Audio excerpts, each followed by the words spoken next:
বিদায় 2025 সাল। 2025 আমরা কাইটাছি রে বরণ করে খেতাই দিতাছি।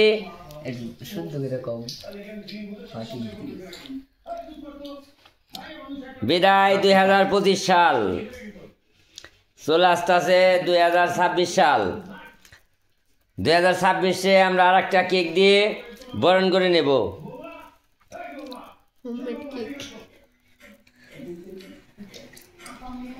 2025-এর কেক খাইতেছে, 2026-এর কেক খামো আমি নাকি? ওরা কেরা ওরা 2026 সালের কেক খাইবে না?